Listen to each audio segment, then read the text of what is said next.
le monde, salut Catherine. Salut Pablo, salut à tous. Petit débrief hebdomadaire politique sur cette semaine qui a été très chargée avec l'annonce de la dissolution, enfin depuis l'annonce de la dissolution dimanche dernier par le président de la République. Il y a énormément de choses qui se sont passées, on va revenir dessus, mais on voulait d'abord faire un petit point sur les résultats des élections européennes qui sont finalement un peu passés à la trappe. Je pense que ça faisait partie de la stratégie d'Emmanuel Macron, qu'on n'en parle pas trop, parce que je rappelle quand même que sa liste a fait 2 fois moins que celle de Jordan Bardella, qui était à plus de 30%.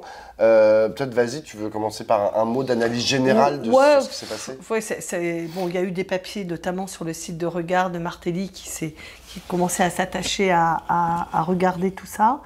Bon, on a tellement de choses à discuter qu'on va faire assez rapide. Moi, j'avais essentiellement envie de parler d'une chose, c'est des rapports de force à l'intérieur de la gauche que révèlent ces élections. Franchement, vous comprenez bien que je ne parle pas du reste parce que tout le monde est bien d'accord sur la poussée de l'extrême droite, sur l'écroulement de la Macronie. Ça, c'est le socle. À l'intérieur de la gauche, les choses, je trouve que c'est assez intéressant de regarder comment ça se passe et de comprendre ce qui s'est passé.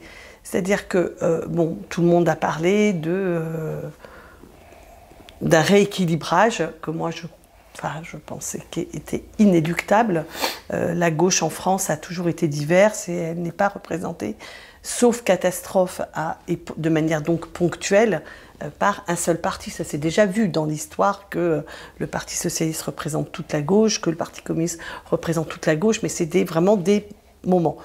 L'histoire de la gauche française, au moins depuis le début du XXe siècle, c'est qu'elle est au moins bipolaire et que le positionnement des écologistes au sein de la gauche a fait au moins cette troisième nuance. C'est surtout le résultat de la France insoumise qui m'a étonnée. Il m'a étonnée, pour une part par son niveau, il est quand même assez haut, enfin 9,9, c'est-à-dire qu'il est 2 points au-dessus de ce que disaient en gros les sondages, tout le monde le mettait autour de 8, et il approche plutôt les 10, donc il est plutôt 2 points au-dessus.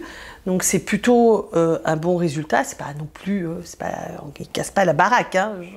Je veux dire, c'était 22% pour l'élection présidentielle, c'est 2 fois moins, et donc c'est quasiment 4 fois moins ou 3 fois moins en termes de nombre d'électeurs. Mais ceci étant, ce que j'ai trouvé intéressant, c'est de voir que la composition, les points de force du Parti socialiste avec Place Publique d'une part et d'autre part de la France insoumise sont des points de force très différents. C'est-à-dire qu'on a ce dont on avait parlé d'ailleurs dans un débrief, la volonté de la France insoumise de structurer un socle.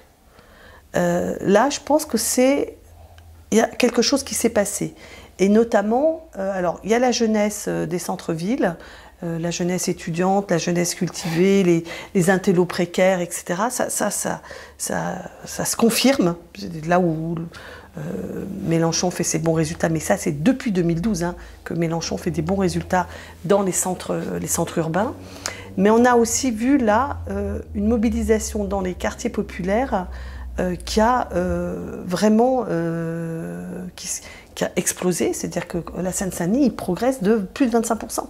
C'est-à-dire qu'il passe de 11 à 36. C'est x3, quoi. C'est quand même impressionnant, quoi, la progression de la France insoumise, notamment dans les villes populaires de banlieue. Et je me suis dit, il faut comprendre ce que c'est, parce que, la France insoumise a pensé que c'était qu'il fallait qu'elle fasse sur Gaza. D'ailleurs, depuis une semaine, il n'est plus question de Gaza. Peut-être qu'il ne se passe plus rien à Gaza. Mais en tout cas, là, pendant 6 mois, ils n'ont fait que Gaza. Ils ont pensé mobiliser. Et je pense, en fait, c'est pas que Gaza, puisque toutes les études ont montré que Gaza n'était pas le cœur de déterminant du vote. Donc ce n'est pas, à mon sens, ça qui explique le vote France Insoumise. En revanche, je pense que ce qu'incarne la France Insoumise auprès d'une population qui est très ancrée à gauche, parce que c'est quand même les banlieues populaires rouges, vers celles qui étaient les territoires historiques du Parti communiste. Quand vous regardez la carte, notamment moi que je connais bien, la Seine-Saint-Denis et le Val-de-Marne, c'est vraiment là qu'ils ont fait des cartons phénoménaux. La France insoumise représente une espèce, dans un moment où ça fout le camp de partout, une espèce de point de repère des gens qui sont solides et qui tiennent, et qui ne s'en laissent pas compter. Alors parfois on n'apprécie pas trop leur manière d'être ou leurs outrances, voire on désapprouve certains de leurs propos, mais ce qui leur est crédité, c'est d'être solides. Et ça, je pense que il faut l'avoir en tête pour comprendre ce résultat. Les gens n'ont pas voté France Insoumise pour Gaza, parce que sans ça, il n'y a plus Gaza, il n'y a plus France Insoumise. Non. Non, c'est pas du tout ça qui va se passer. Il n'y a plus Gaza, mais il restera cette exigence de solidité dans les combats et dans l'adversité, quitte à avaler ce que beaucoup ont fait, d'avaler des couleuvres qui sont pas très avalables. Ouais, moi j'ai juste deux petits points sur cette élection de dimanche. D'abord, un rappel qui est, je pense, très important.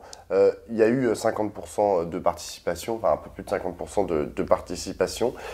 Et rappeler, parce que c'est très important, parce que parfois dans les milieux militants, etc., on fantasme un peu sur cette abstention en imaginant que si les gens étaient allés voter, ils auraient voté pour nous, en gros.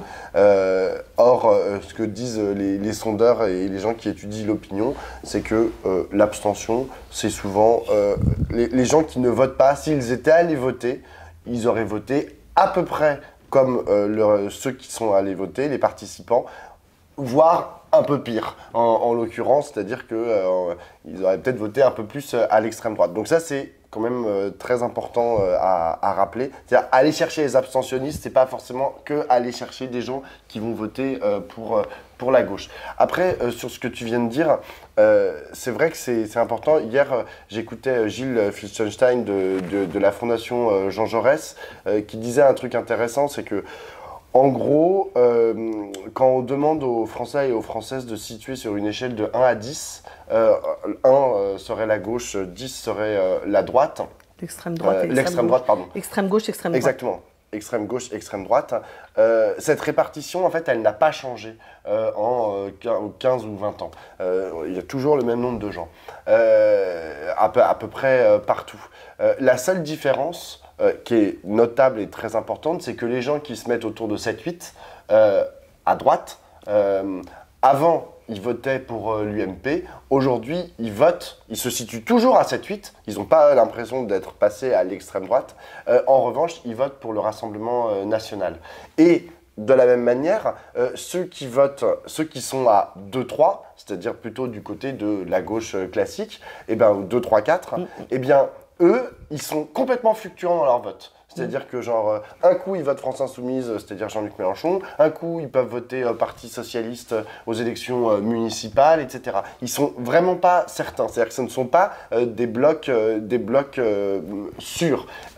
Et il notait, Gilles Filzenstein, qu'il y avait quand même une augmentation là sur les élections européennes, mais il dit c'est un mouvement en fait dynamique qu'il voit notamment depuis la présidentielle 2022, une augmentation en fait du nombre de gens qui, à l'intérieur de ce bloc de en gros entre 0 et 5, donc des gens qui se situent à gauche, qui ne veulent plus voter pour Emmanuel Macron. Donc là, il y a un potentiel en fait, il y a un potentiel pour la gauche, pour essayer de récupérer en fait des gens qui étaient partis un peu en dehors de son champ. Après, la question, c'est la question du discours, la question des dynamiques sociales qui permettent à un moment justement d'agréger ces électeurs qui étaient un peu qu'on avait un peu perdus. J'ai deux autres petites choses, parce que j'ai eu quand même dans la suite de mes histoires internes de la gauche, Raphaël Glucksmann a espéré qu'il y aurait une clarification de la ligne politique à gauche. C'est ce qu'il avait prétendu. Mélenchon lui avait dit chiche, on va clarifier et puis tu devras bien te coucher, en espérant passer devant Raphaël Glucksmann. Ça ne s'est pas produit. Néanmoins, on voit à la fois un rééquilibrage et il n'y a pas non plus un bouleversement. C'est-à-dire que l'AFI ne s'est pas effondrée et le Parti socialiste n'a pas pété le game quand même. Donc on reste avec une gauche qui est sur ses 4 pieds, avec des pieds plus ou moins forts à différents moments. Le pied Parti communiste, malgré la bonne campagne de Desfontaines, n'a pas réussi à se consolider. Comme en 2019 avec la bonne campagne de Yann Brossard. Oui. Qui était différente, mais qui était une bonne campagne. Oui, voilà, c'est ça. Maintenant, ça fait faire un certain nombre d'élections où on trouve que leur candidat réussit à passer le mur du son, mais ça ne se traduit pas dans... Donc je pense que là, le Parti communiste a une question très solide et très sérieuse.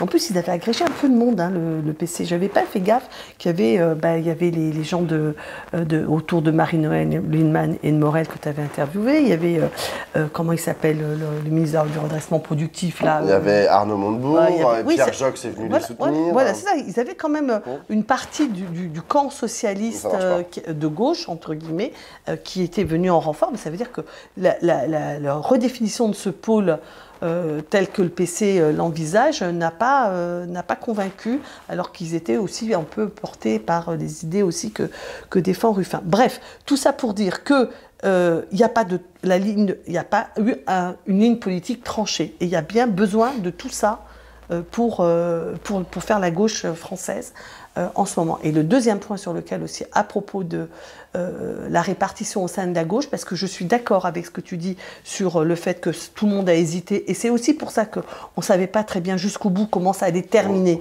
parce que finalement les 2%, tu vois, que la FI engrange les 3 ou 4 derniers jours, c'était tout à fait possible que ça aille chez Glucksmann et que du coup Glucksmann passe devant Hayet. Je ne sais pas si ça aurait changé la face du monde, mais bon. Bref, donc c'est quand même très très fluide à l'intérieur de cet espace. Néanmoins, dans cette fluidité, le Parti socialiste, il se prend un gadin chez les jeunes. Hein. Raphaël Glucksmann, il fait 5% chez les moins de 35 ans, quand la FI fait 30%. C'est-à-dire qu'il y a 2 forces qui mobilisent les moins de 35 ans, c'est l'extrême droite, 30%, la FI 30%.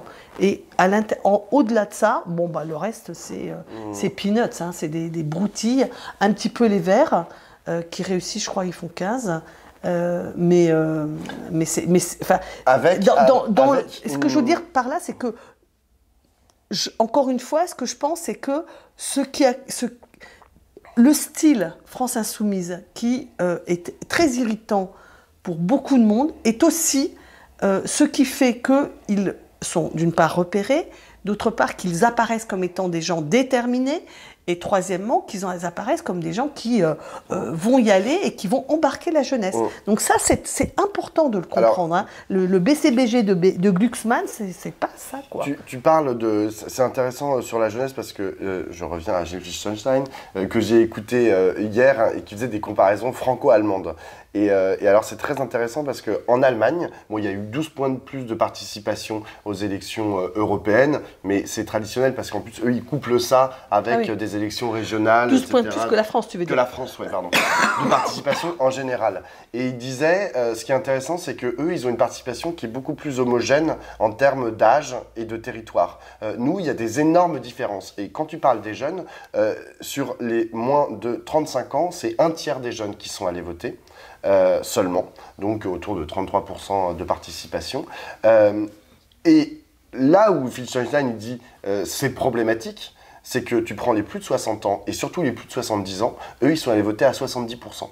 C'est-à-dire qu'il y a un vote différentiel, c'est-à-dire qu'ils pèsent, les vieux, hein, pour le dire clairement, pèsent beaucoup plus en fait dans la structuration des votes que les jeunes. Et ça, c'est une alerte qu'il donnait en disant ça, c'est pas le symptôme d'une démocratie très saine, quoi.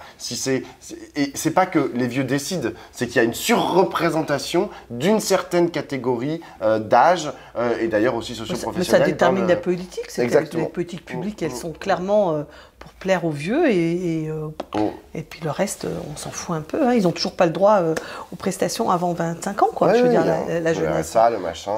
C'est dément.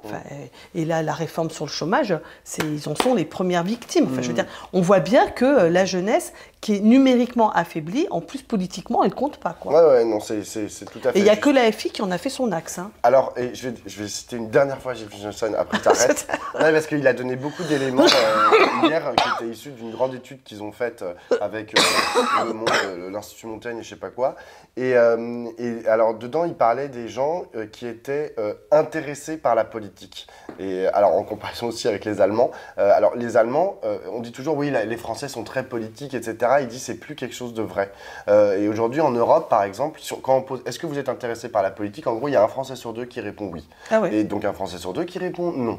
Et cette part augmente, en fait, dans la population. Et il dit... Donc, il parle des effets loupe, en fait. C'est-à-dire que, en fait, à l'intérieur des gens qui sont intéressés par la politique, on est très intéressés par la politique et on est très mobilisés. Et finalement, 50% des gens qui sont très intéressés par la politique, c'est beaucoup. Et il dit, ils sont... En comparaison avec l'Allemagne, un Allemand qui te dit oui, je suis intéressé par la politique, en fait, il va être moins intéressé par la politique qu'un Français. Mais par contre, il faut faire attention en fait à tous ces gens pour qui le mot politique, en fait, est devenu un espèce d'épouvantail qui fait que genre ils arrêtent de te parler, ils veulent plus. C'est marrant, par exemple, le mot banal, maintenant que les jeunes qu'on a en stage, etc., qui viennent ici, ils ne te parlent pas des hommes politiques, ils te parlent des politiciens. Ouais. Oh, ce qui est dingue. Enfin, moi, c'était vraiment... Oui, parce que ça a une très forte connotation péjorative. Pas pour eux. Moi, pour moi, c'est très péjoratif, mais eux, pour eux, c'est politicien. C'est aussi un anglicisme. Oui, mais c'est vrai, mais c'est aussi... les gens qui dont c'est le business, quoi, c'est leur boulot, c'est leur gagne-pain. Enfin, voilà, qu'est-ce que tu fais dans la vie? Je suis politicien et toi, moi je suis boulangère. Tu vois, alors que c'est l'idée que la politique c'est un métier, ça c'est quelque chose qui, franchement, c'est pas un progrès et c'est relativement récent. Deuxième point, donc, on va quand même parler de la gauche et de ce Front populaire. C'est quand même important ce qui s'est passé. On peut parler du bordel général. Du bordel général. Un petit mot. Moi j'ai un truc général à dire sur le bordel. Mais vas-y, non, commence. Parce que moi je voulais commencer par Emmanuel Macron a dissous, on n'a pas très bien compris pourquoi, tout le monde trouve ça absolument stupide et a commencé par son premier cercle, c'est-à-dire il y a quand même Yael Braun-Pivet, etc. Tout le monde y est allé de sa petite phrase en disant on n'a pas trop compris pourquoi, c'est quand même étonnant. Les éditorialistes qui d'habitude sont tellement louangeurs à l'égard d'Emmanuel Macron, là tout d'un coup ils étaient là genre mais qu'est-ce qu'il fait, mais pourquoi, mais c'est un coup de poker, mais est-ce qu'on vraiment on peut jouer à ce point avec notre démocratie et notre République, quitte à la mettre en péril, hein, parce que je rappelle quand même que l'extrême droite est aux portes du pouvoir, et donc jouer avec le feu à ce moment-là, c'est quand même un peu spécial. Donc, mais en vérité, ce qu'il fait, pour moi, n'est que la prolongation de ce qu'il a théorisé dès 2016 et 2017, c'est-à-dire...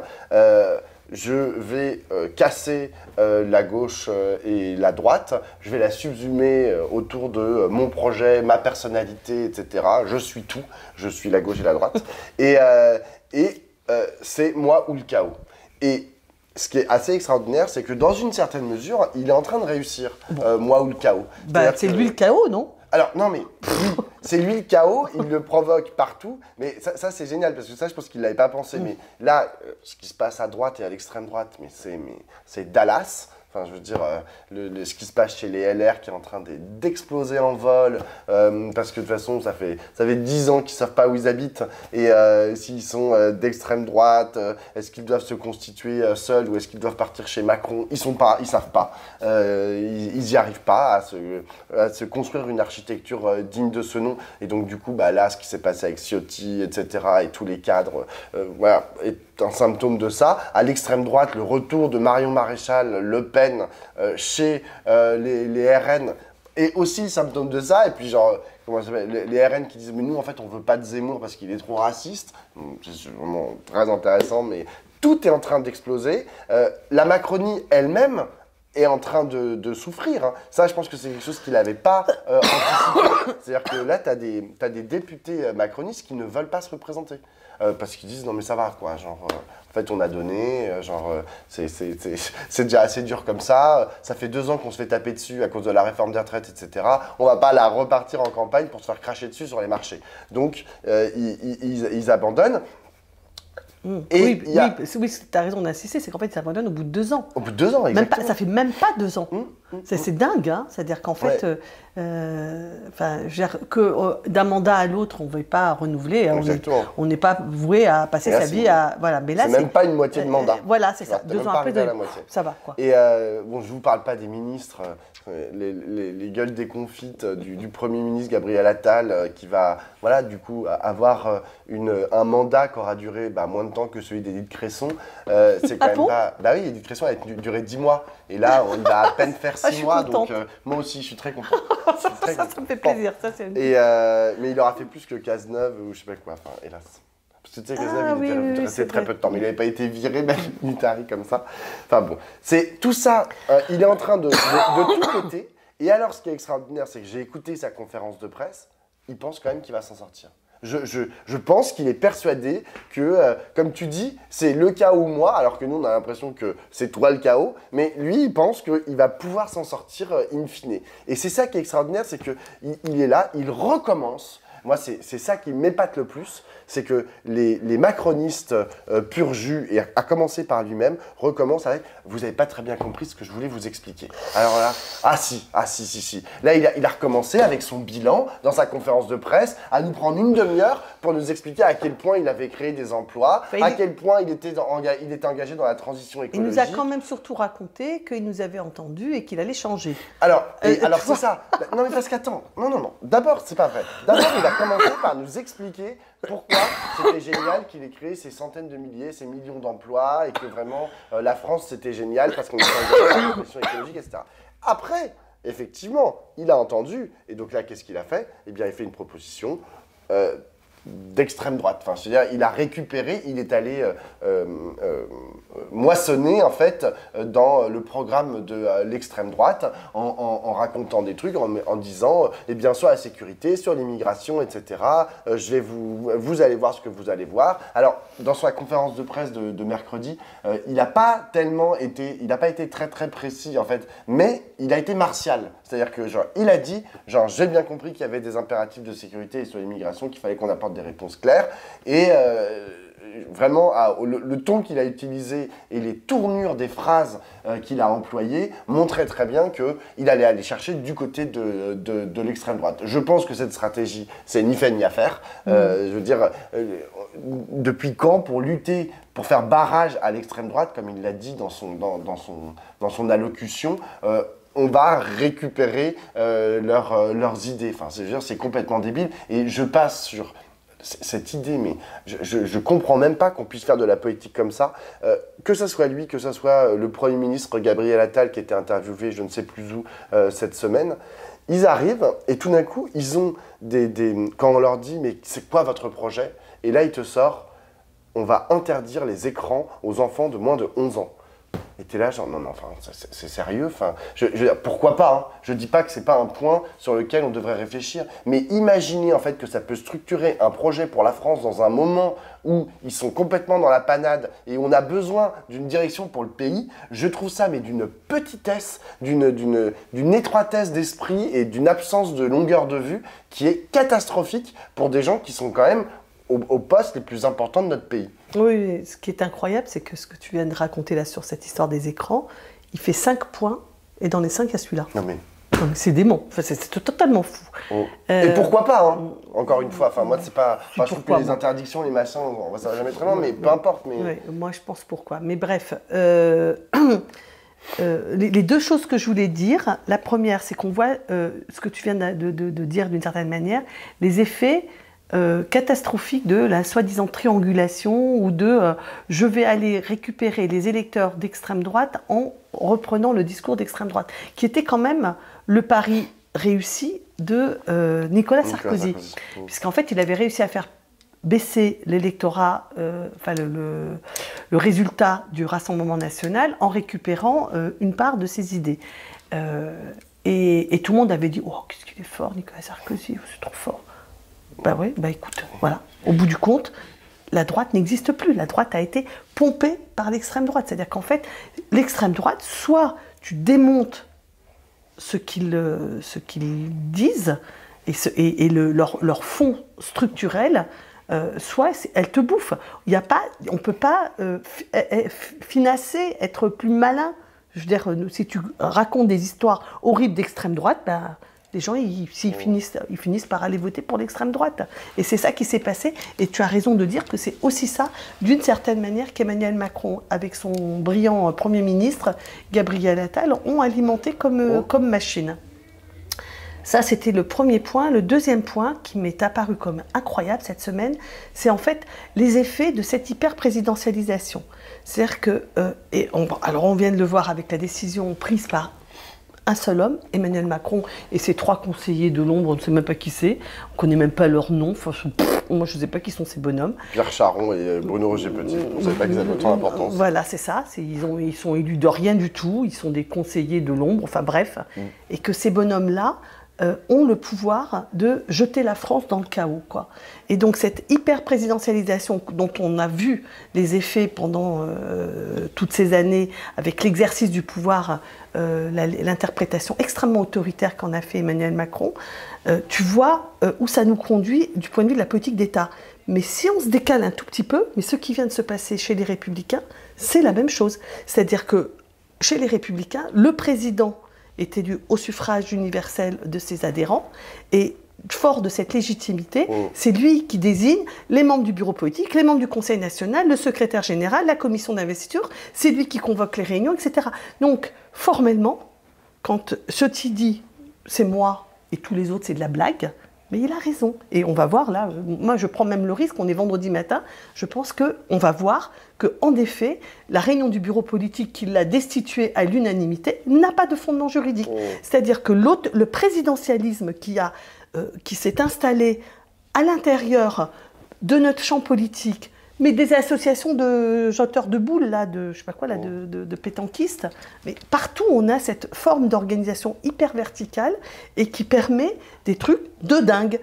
Et si je me permets de me décaler dans l'autre côté, la France insoumise, qui est hyper présidentialisée, quand Jean-Luc Mélenchon dit devant une armée de députés qui sont normalement cortiqués que Eichmann est le président d'université de Lille, bah, on peut quand même faire des analyses conjointes. Ils sont tous là, ils disent rien. Quand il pète un plomb, Mélenchon, et qui tape sur les portes et qui crie la République, c'est lui, il y a des députés qui sont là. Il n'y en a pas un qui le calme. Quand il dit ses propos antisémites ou extrêmement problématiques, voire révisionnistes, il n'y en a pas un qui peut le dire. Soit tu soutiens Jean-Luc Mélenchon, soit tu es viré, mis de côté, ce qui a été le cas de tous ceux qui font partie des insoumis, quoi.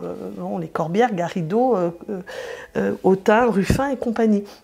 Donc il y a ce côté hyper présidentiel qui contamine complètement nos organisations politiques et qui peuvent nous mettre dans le ravin. Y compris, je veux dire, Mélenchon, quand il fait... parce que Mélenchon, il n'est pas que dingue, mais quand il est dingue, ben, personne ne peut lui dire « t'es dingue, mon gars, tu te calmes et t'arrêtes ». Non, mais franchement, moi, ça m'est apparu cette semaine. Je me suis dit, waouh, c'est fou, quoi, le pouvoir d'un mec, Ciotti et Macron d'une part, mais d'une façon en plus longue durée, Mélenchon, il décide la pluie et du beau temps à l'AFI. Moi, 2 petites choses en parlant de l'importance en fait de ces personnes dans ces endroits dans ces institutions telles qu'elles sont construites. Ouais. Exactement. Revenir sur la droite et l'explosion des LR, Charles Consigny, qui ne dit pas que des choses idiotes, a dit quelque chose d'assez intéressant. Il est souvent imbuvable, mais il est souvent drôle. Exactement, il est très drôle. Et donc, il a expliqué, pour lui, c'est une faute morale que de s'allier avec l'extrême droite, mais il a reconnu que le peuple de droite, en gros, les sympathisants et les militants de ces partis de droite qui ont changé de nom et qui se sont plus ou moins différenciés, en gros, au fur et à mesure du XXe siècle, au début du XXIe siècle, ont toujours eu cette tendance à aller regarder du côté de l'extrême droite. Enfin, il y avait une porosité intellectuelle, à tout le moins, entre l'extrême droite quand l'extrême droite et la droite. n'existait pas, ça n'existait pas. Enfin, je veux dire, quand Non. Le Pen, il peut même pas se présenter en 74 parce qu'il n'a pas les signatures. Oui. En 80, Non, je te dis pas qu'ils iraient voter, mais par contre, ils ont toujours eu en fait des petites tendances. C'est ce qu'expliquait Charles Consigny, des petites tendances à dire les étrangers dehors, etc. Genre, il y en a marre des assistés, et je sais pas quoi, et à faire les liens, en fait, toute la façon, la pensée d'extrême droite, en gros, depuis très longtemps, irrigue une partie des sympathisants de droite. Et ce que disait Charles Consigny, c'était mais jusqu'alors, les cadres politiques, qui portent bien leur nom, tenaient bon, en fait. C'était eux qui, en fait, empêchaient que ces sympathisants, en gros, partent à l'extrême droite, ou même que leur parti finisse par se jeter dans les bras du RN.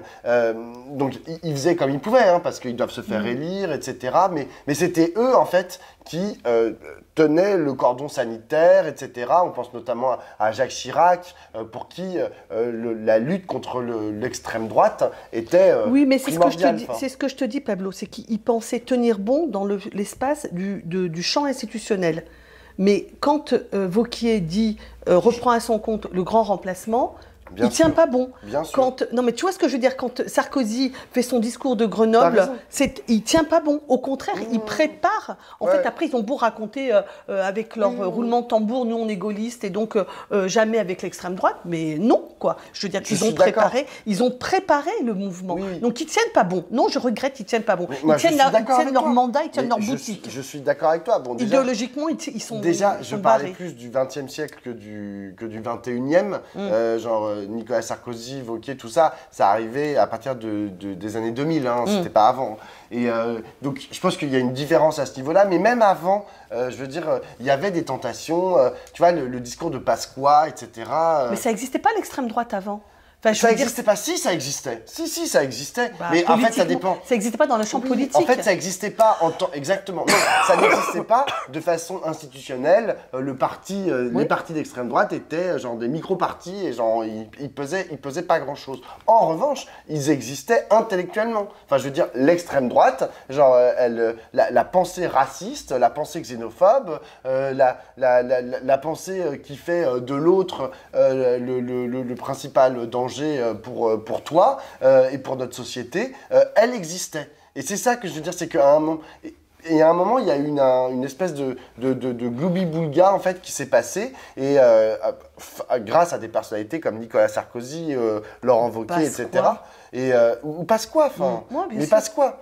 Et donc, et aujourd'hui, bon bah, en fait, les digues lâchent parce que genre parce qu'il y a peut-être parce qu'il n'y a jamais eu de digue. En fait, c'est ça le truc. Moi, je crois pas. Tu vois, par exemple, la question du racisme, je pense que réellement, il y avait quelque chose qui a été construit et qui a pété. C'est-à-dire qu'il y avait quand même une sorte de tabou qui était.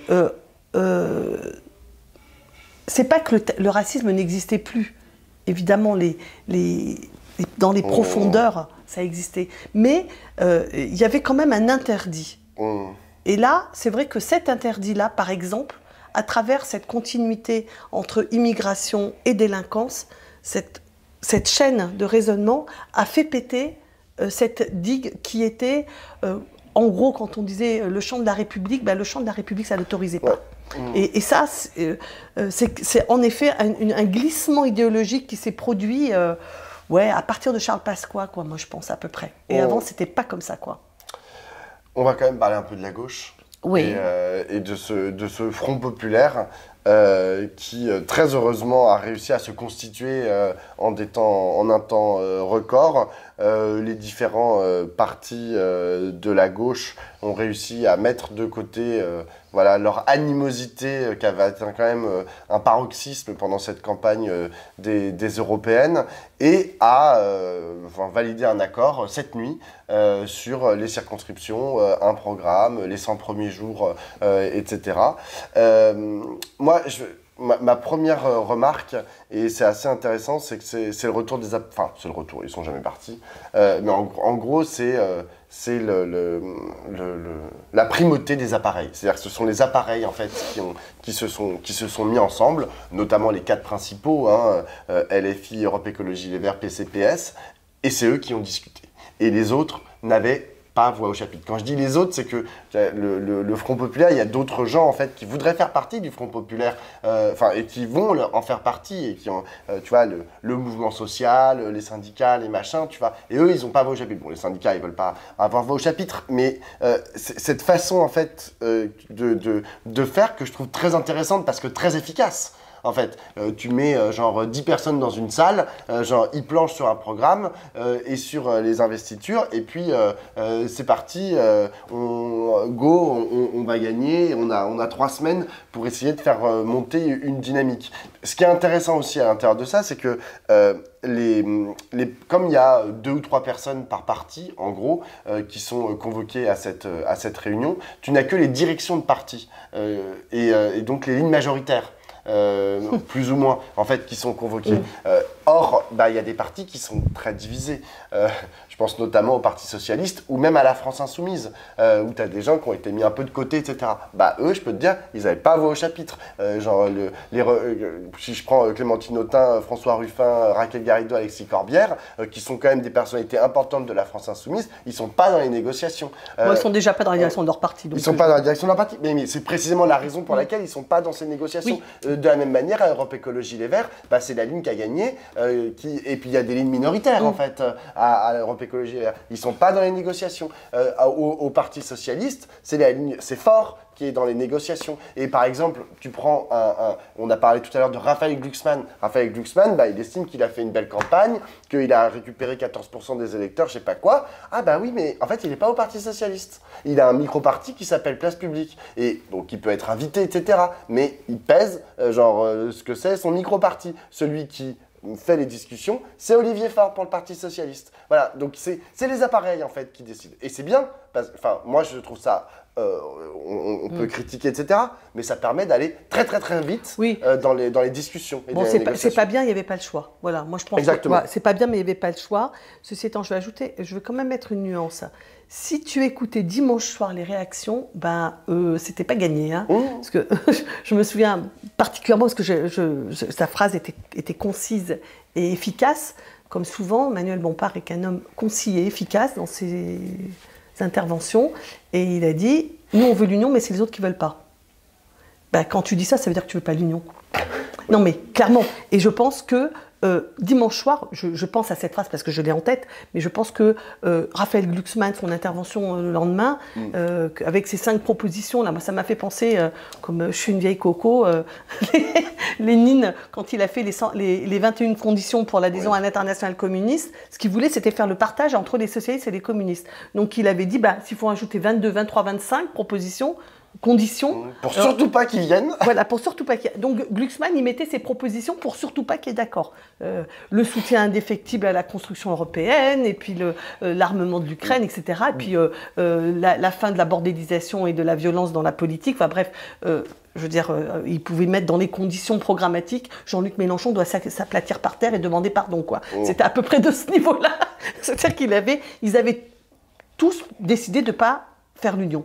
Mais ce qui s'est passé, et c'est ça que moi je trouve extrêmement intéressant, c'est qu'ils n'ont pas eu le choix. C'est-à-dire que la puissance, nous, à regard, à notre petite échelle, on voit ce qui se passe, on a des retours, des initiatives, mais ne serait-ce que d'ailleurs tout le monde l'a vu. Dès le lundi soir, tu avais tous les syndicats. Alors ils avaient déjà prévu cette réunion, mais ils ont réussi à se mettre d'accord en un temps record. 5 d'entre eux, les 5, je dirais, plus importants, pour appeler aux manifestations de ce week-end. Et il y a une foultitude d'initiatives individuelles, plus grosses qu'individuelles à 4-5, ou des associations, ou des secteurs de, je sais pas, les artistes, les journalistes, les architectes, etc. Enfin, c'est vraiment, vraiment impressionnant ce qui est en train de se passer. Et cette lame de fond, je veux dire, ça les a obligés. Ils n'avaient pas le choix. Et je pense que celui qui cassait la dynamique et qui d'une certaine manière aurait été rendu responsable de l'arrivée de l'extrême droite, ouïe, ouïe, ouïe. Et d'ailleurs, l'ancien président de la République, François Hollande, hier soir, oui, s'est rallié complètement à ce programme, alors qu'on sait qu'il était complètement opposé à toute alliance avec la France insoumise, pour des raisons diverses et variées, politiques et personnelles. Là, il a dû dire oui. Et ce matin, Raphaël Glucksmann sur France Inter a dit oui. Alors que, évidemment, ce n'est pas ces 5 conditions qui ont été transposées dans le programme qui a été signé hier soir. Je ne dis pas que c'est totalement orthogonal. D'abord parce que, précisément, ça fait partie de ce qu'on disait au démarrage. C'est que la gauche, elle est quand même relativement unie, en tout cas ses électeurs, et puis il y a beaucoup, enfin je veux dire le socle, même le projet, le socle est quand même, il y a des divergences idéologiques de façon d'aborder les choses, mais concrètement il n'y a pas d'impossibilité de faire ensemble si on ne décide pas de se casser la gueule. Il y a eu un truc assez drôle, c'est que j'ai écouté François Hollande hier au journal télévisé de 20h et donc il valide l'accord et genre tout le monde ne retient que ça et c'est tant mieux. Mais derrière, en fait, il explique ce qu'il faut dans l'accord. Alors il dit, je sais pas trop ce qu'il y a dans l'accord, etc. Mais voilà, il faut l'adhésion de l'Ukraine à l'OTAN, etc. Enfin, et je suis là genre, mais de quoi tu parles en fait? Enfin, non, il faut, alors non, pas l'adhésion de l'Ukraine à l'OTAN, pardon. Il faut renforcer la place de la France dans l'OTAN, etc. Mais genre, il n'y a pas ça. Enfin, et en fait, il fait toute une liste de trucs où effectivement, c'est un peu la liste de Lénine, qui exclut en fait d'autres parties de la gauche qui vont pas du tout être d'accord. Mais c'est pas grave parce qu'il valide quand même l'accord. Enfin, tu vois ce que je veux dire? C'est-à-dire qu'au bout d'un moment, effectivement, il y a des divergences. Il y a j'allais dire les dadas, mais c'est plus que ça. Enfin, les combats particuliers de certaines sensibilités de la gauche qu'ils ont envie de porter. François Hollande, voilà, il a son truc, la place de la France dans l'OTAN, pour lui ça a l'air d'être très important et c'est tant mieux pour lui, tu vois. Mais là, il a envie de le porter, donc il en parle au journal télévisé de 20h. Bien sûr qu'il sait que c'est pas tout à fait la ligne majoritaire à gauche et c'est pas porté dans cet accord. C'est surtout pas un point de convergence. Exactement, voilà, c'est pas un point de convergence. Mais il le dit quand même, tu vois, parce que ça lui est important. Pas, mais moi non plus. Franchement, c'est-à-dire que là, en fait, tout le monde a mis sous le boisseau les divergences parce que le péril en face, c'est quand même l'extrême droite. Moi, j'aimerais l'arrivée de l'extrême droite au pouvoir. Faire un point en fait sur la question de l'antisémitisme parce que on a beaucoup parlé dans les médias et sur les réseaux sociaux. La droite. On vous parle de nos petits problèmes là. Oui. Non mais c'est vrai, c'est que Pablo et moi, comme on se fait pas mal là, et puis là on en fait beaucoup, on en fait 2-3 par jour tous les deux, et des émissions où on est avec d'autres confrères à commenter et on se fait matraquer sur la question de l'antisémitisme. Donc je pense que voilà, et donc on suppose que parmi vous, dans les militants, dans les collègues, etc., cette question-là, elle va revenir. Et c'est pour ça que tout à l'heure, je disais, Mélenchon, mais stop, quoi. Il faut qu'il y ait des gens qui soient capables de lui dire, tu la fermes là maintenant. T'as raison, et ça reviendra d'autant plus que c'est pas... Alors, certains diront, ah mais c'est l'arc médiatico-politique réactionnaire, je sais pas quoi, mais les médias, les journalistes parlent beaucoup de ça, mais la droite, le pouvoir, les macronistes vont taper là-dessus. Et l'extrême droite va taper là-dessus. Pendant 3 semaines, ils vont dire vous avez fait alliance avec les antisémites, etc.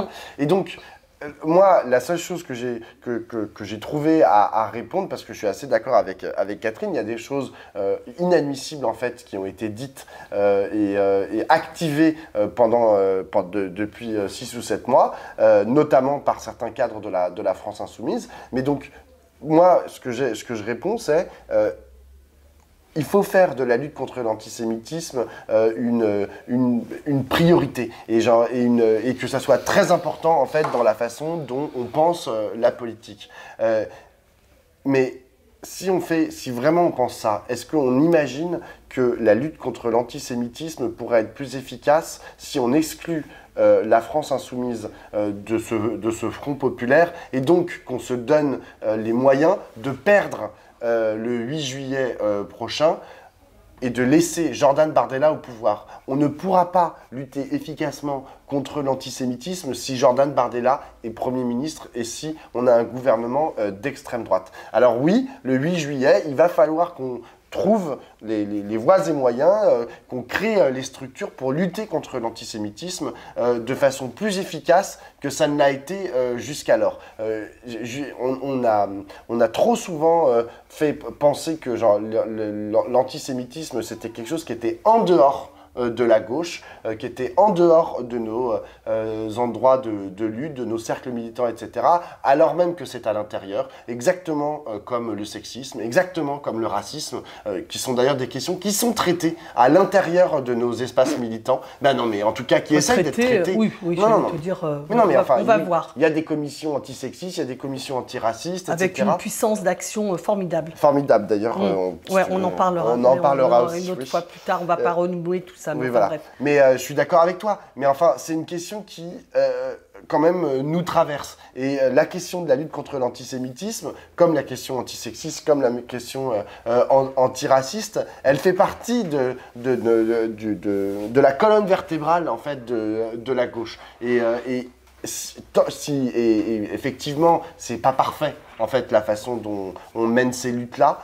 Mais c'est nous qui pouvons, c'est à la gauche en fait de mener ces combats-là, et on le fera moins bien si c'est l'extrême droite au pouvoir. Moi, je me réfère à une émission sur France Culture d'il y a 2 jours, alors vous la retrouverez, c'était Brice Teinturier qui était invité sur l'émission du matin, et il disait que toutes les enquêtes que mène son institut, je ne sais plus, c'est l'Ipsos ou IFOP, Brice Teinturier Ipsos. Ipsos. Donc toutes les enquêtes de l'Ipsos montrent que les stéréotypes antisémites sont implantés, partagés au sein de l'électorat d'extrême droite. Et que c'est là qu'ils sont les plus forts et les plus puissants. Je ne dis pas qu'il n'y en a pas ailleurs, mais que c'est là que c'est installé. Donc là, ça contredit une première chose, c'est que l'antisémitisme n'est pas résiduel. Jean-Luc Mélenchon a eu tort d'écrire cela, parce que quand on a 40% de gens qui votent extrême droite et que l'antisémitisme est installé avec tous ces préjugés, ils ont trop de pouvoir, etc. etc. D'ailleurs, ce qu'il disait assez bien, c'est toujours associé à la question du pouvoir, l'antisémitisme. Quand il y a 40% de gens qui votent extrême droite, je ne dis pas que les 40% des gens qui ont voté extrême droite sont antisémites, sont racistes. Ceci étant, c'est dans cet espace-là que c'est installé et donc ce n'est pas résiduel. Et donc c'est une question.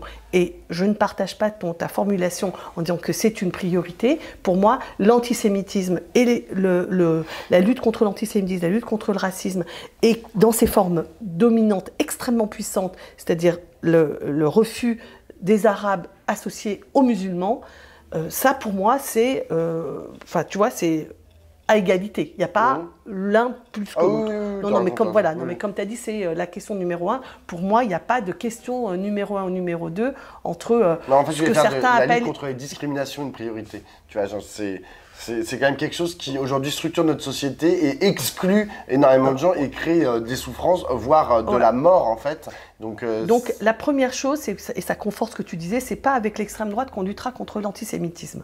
Parce que c'est dans leur ADN, leur corpus idéologique, leur culture politique profonde, mais incorporée, quoi.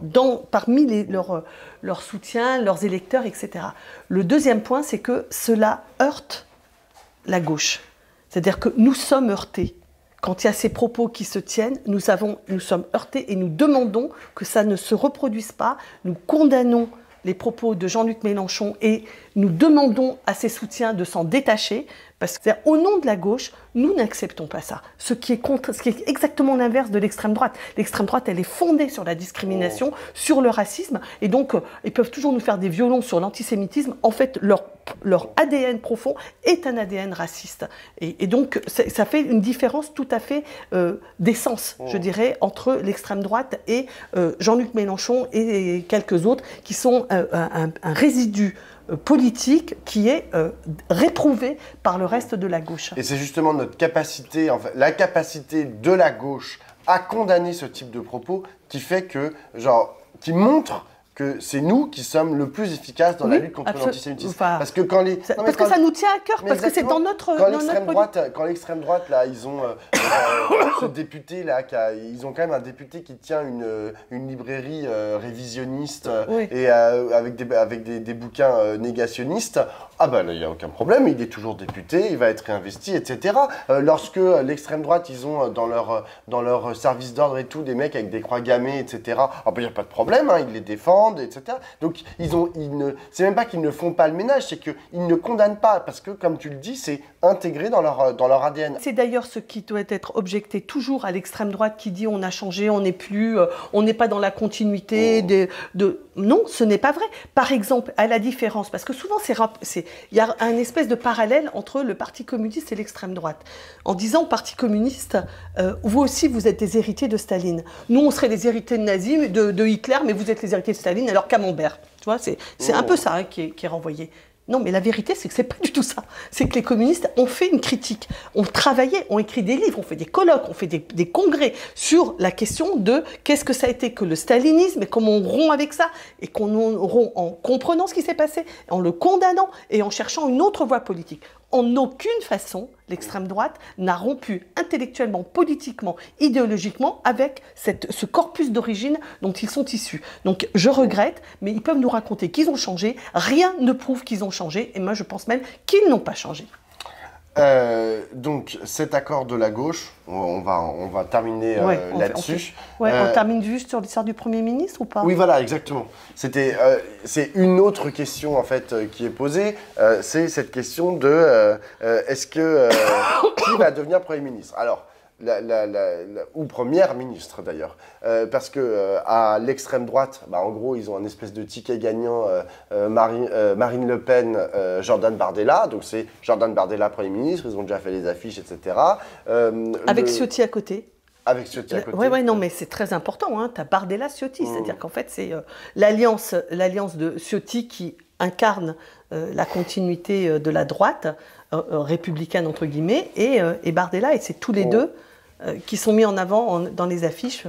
La Macronie, ils ont Emmanuel Macron. Ils incarnent, on peut dire qu'eux, ils se posent la question d'incarnation. Exactement. C'est qu'ils incarnent, ils mettent deux têtes sur l'affiche, et ce sont ces deux-là, les têtes qui sont sur l'affiche. Et de la même manière, Emmanuel Macron, en tant que président de la République, 2 fois élu, nécessairement, en plus, il a décidé de faire campagne, de prendre la parole, et voilà.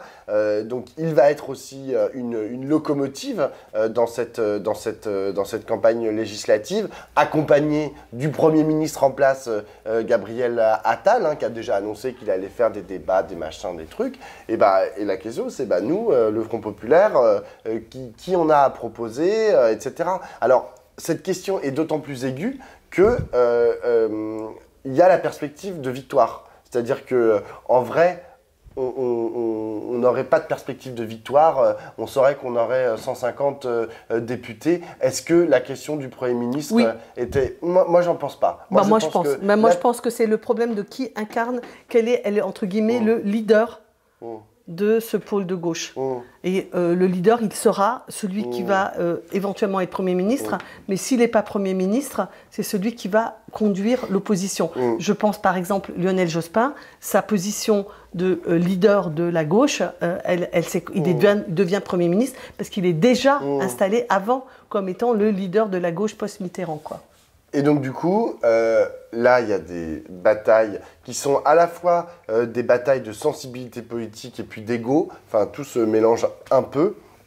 De savoir, est-ce qu'on doit dire Jean-Luc Mélenchon Premier ministre? Est-ce qu'on doit dire François Ruffin Premier ministre? Est-ce qu'on doit dire Boris Vallaud Premier ministre? Est-ce qu'on doit dire Clémentine Autain Première ministre, etc. Bon, honnêtement, je pense qu'il va falloir très très rapidement, mais c'est-à-dire aujourd'hui ou demain, atterrir en fait sur un nom pour que ça soit porté par l'ensemble des candidats et des candidates et tous les espaces en fait du Front Populaire et qu'on puisse dire c'est machin notre Premier ministre, comme ça avait été le cas d'ailleurs en 2022 où c'était Jean-Luc Mélenchon Premier ministre. Oui.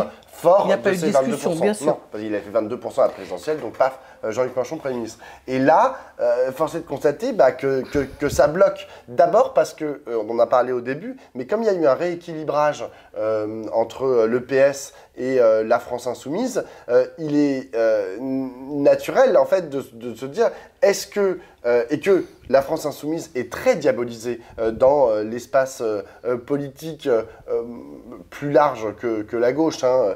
Ils se disent, mais en fait, si on prend un insoumis et qu'on met un insoumis, on dit un insoumis Premier ministre, on va se... Enfin, ça va être un désavantage, tu vois, parce que les gens vont se dire, ah là là, mais quelle horreur, c'est des antisémites, c'est des radicaux, c'est des gens qui crient dans l'Assemblée, donc on va pas voter. Après, on se dit, mais donc, si on prend un socialiste, ça va être la gauche molle, etc. Et tous les gens, en fait, qui votent France Insoumise, ils vont se dire, mais attendez, là, on va se retrouver avec un Premier ministre socialiste, on va revenir à François Hollande. Donc, il y a un espèce de problème, en fait, qui va falloir trancher très, très, très, très rapidement.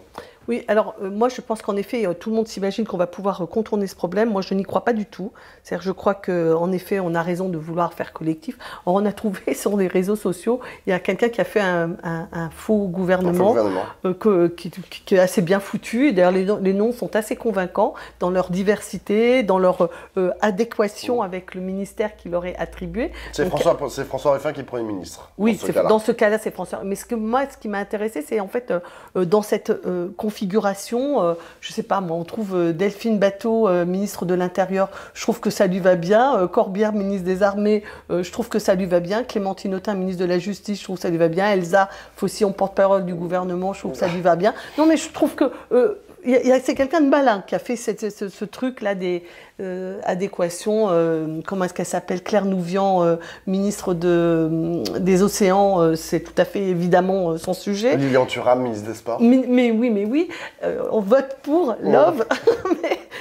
Donc il y a cette recherche d'incarnation d'une diversité et d'un collectif. Ça me paraît fondamental. Mais comme je l'ai dit tout à l'heure, la bataille va s'incarner avec des personnes et parce que comme elle va être très courte, elle va se faire à la télé. Donc il va y avoir des débats. Et les débats, qui va y aller? Et notamment le débat, Gabriel Attal et Jordan Bardella, qui en face de lui.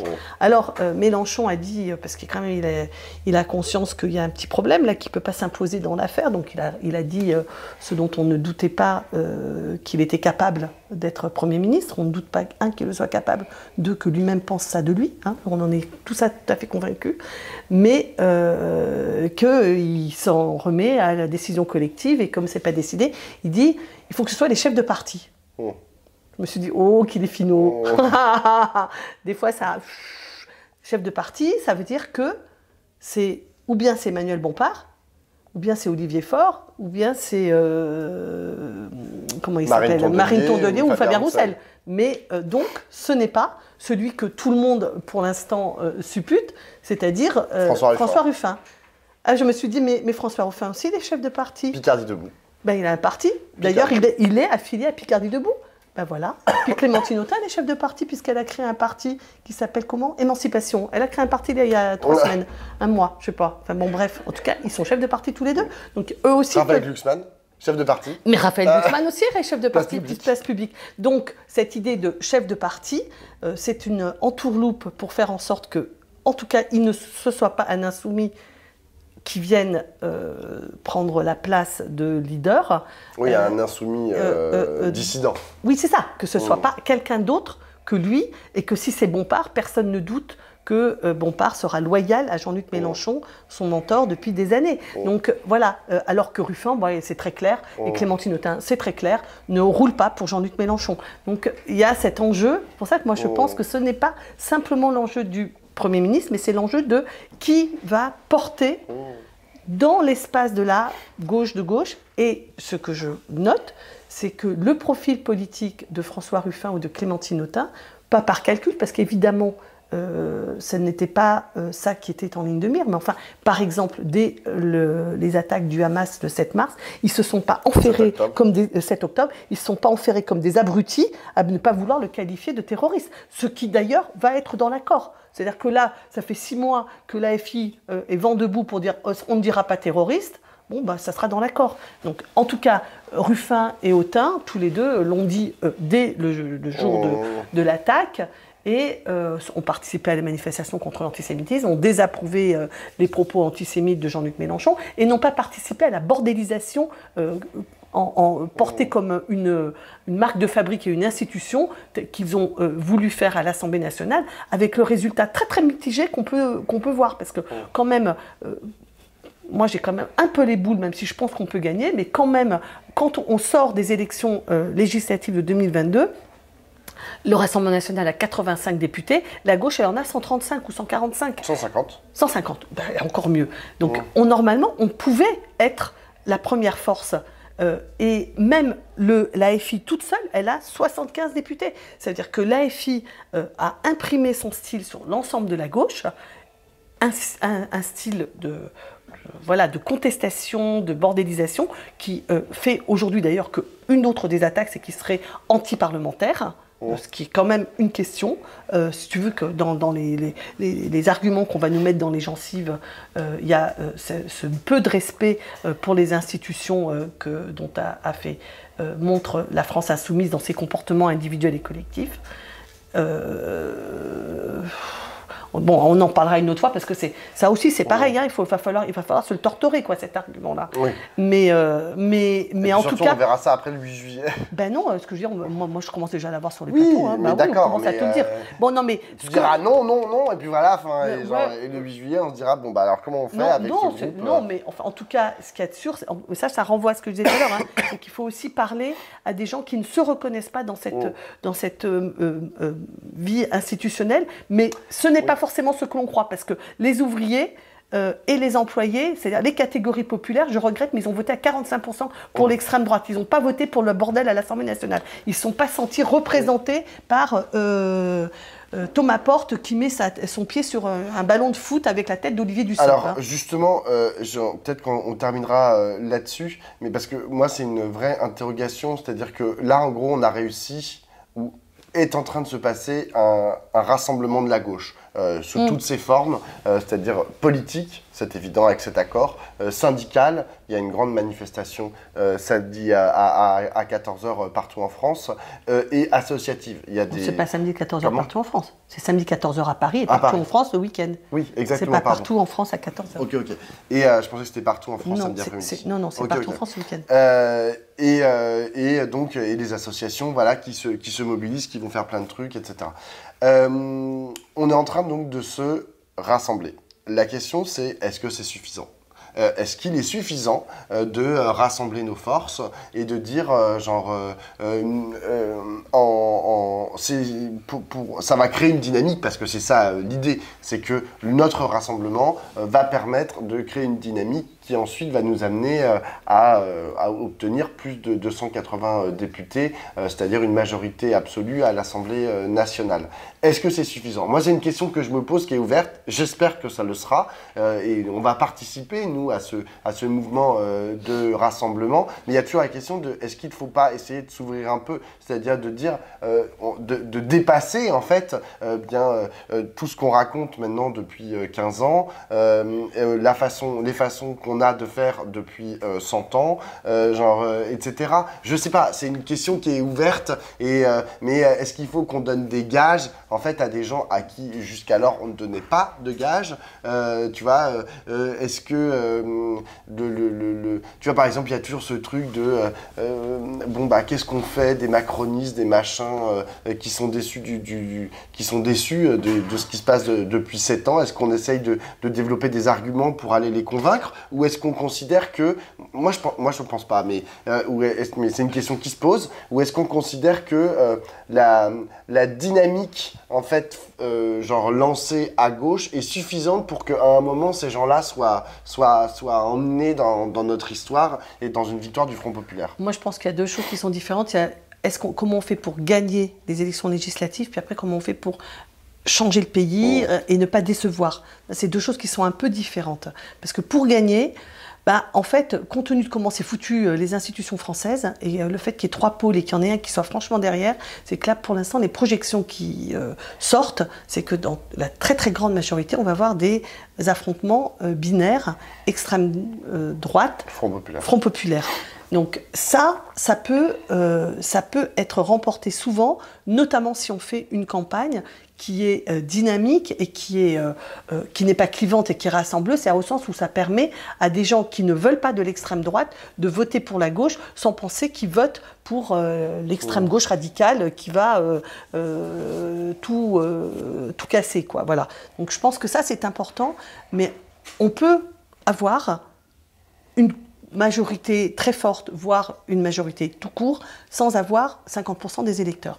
Par contre, après, il va falloir faire preuve de modernité, d'innovation, de mobilisation, d'élargissement du champ social. C'est-à-dire qu'il va falloir, pour que ça marche, pour que ça gagne, mais pas électoral, mais pour que ça fonctionne et pour que ça ne déçoive pas, il va falloir élargir grand. Et comme tout à l'heure tu disais, le Front populaire, ça ne peut pas être des partis. Le Front populaire, ça doit être toute la société française dans ses aspirations. Et moi, je pense que, par exemple, une des choses dont Macron se faisait le chantre, qui était celle de l'émancipation individuelle, de sortir des assignations, etc., ça, c'est quelque chose qui a parlé à l'époque. Ça doit être des choses que nous portons. Parce que je pense que c'est juste ça, cette question de permettre à chacun de prendre sa vie en main et de sortir des chemins tracés qui seraient ceux de son quartier, ceux de sa classe sociale, etc., etc. Donc, je pense qu'on doit pouvoir... je n'étais pas tellement contente lundi matin, mais là, je trouve que ça va un peu mieux, quoi. Je pense qu'on peut gagner. Oui, moi aussi, je pense qu'on peut gagner. Et juste parce un tout dernier petit mot. Il y a du monde qui pousse. Oui, c'est vrai. Un tout dernier petit mot. Parce que moi, c'est une question qui me taraude et à laquelle Emmanuel Macron a refusé de répondre dans sa conférence de presse. C'est la question de la cohabitation. Quand on voit la pratique du pouvoir présidentiel d'Emmanuel Macron, qui en gros décide de tout depuis 7 ans. Ça, on pourra pas. Non mais comment il imagine une cohabitation? Genre, je pense que, tu vois, que ce soit avec le Front populaire ou que ce soit avec l'extrême droite, je pense que c'est impossible pour lui, parce qu'il va falloir qu'il fasse comme Chirac avec Jospin. Il prendra des séances chez le psy, on s'en fout. Oui, non mais non mais je veux dire, les institutions lui...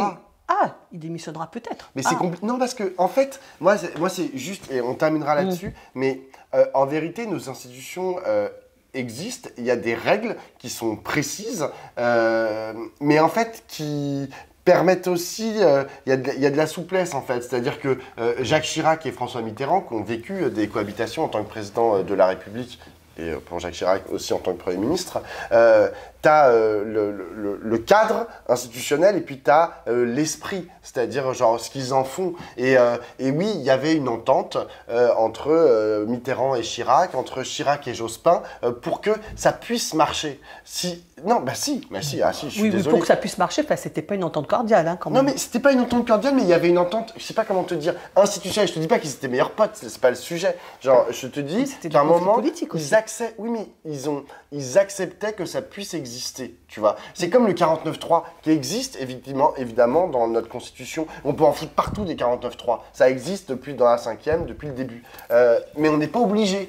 Tu vois. Et là c'est pareil, c'est-à-dire qu'il ne faut pas que tout ce que fasse Emmanuel Macron ou l'éventuel Premier ministre du Front populaire, ils ne le fassent que parce qu'ils sont obligés par le cadre institutionnel, tu vois. Enfin, la République, ça marche aussi parce que on est souple, on arrive à accepter des choses, etc. Et je ne suis pas certain que Emmanuel Macron, avec sa vision martiale des règles de la République, tu vois, soit capable de envisager une cohabitation avec un Premier ministre et un gouvernement. Parce que par exemple, je terminerai là-dessus, il y avait certains ministères qui étaient pour Emmanuel Macron, enfin pour le président, tu vois, c'était pas l'entièreté du gouvernement n'était pas socialiste, si je dis une connerie. En parlant, De quoi tu parles? Lorsqu'il y a des cohabitations, lorsqu'il y a eu des cohabitations de par le passé, c'est 100% du gouvernement qui était... Mais bien sûr, il y avait ce qu'on appelait le domaine réservé du président, c'est-à-dire qu'en fait, la voix de la France, elle est représentée par le président à l'international. Mais ça ne s'est d'ailleurs pas toujours passé, puisqu'il est arrivé, je pense que c'est Lionel Jospin, mais j'en suis pas absolument certaine, mais qui s'était imposé dans des représentations officielles à côté de Jacques Chirac. Okay. Donc, tu veux, c'est un truc implicite, mais donc en gros, il faut qu'il y ait un accord sur le ministère de la Défense, le ministère des Armées et le ministère des Affaires étrangères. Voilà. Oui, mais ça reste quelqu'un qui est membre du gouvernement, mais le choix du ministre doit être compatible. Enfin, tu vois, c'est-à-dire qu'il faut que ce soit quelqu'un qui puisse négocier entre le Premier ministre et le Président. Mais le gouvernement est 100%... Mais déjà, je suis complètement d'accord, mais déjà, le choix de cette personne est importante, tu vois. Et genre, t'as vu qu'Henri Guénaud, il est en train de virer sa cutie, il va peut-être avoir une place au gouvernement. Oui, c'est ça. Bon, allez. Allez. Sur ce, à la semaine prochaine, et je pense qu'il va encore se passer beaucoup de choses, et surtout, rendez-vous dans la rue samedi et dimanche partout en France pour dire merde et dire non à l'extrême droite et oui au Front Populaire. Ciao, ciao. Salut.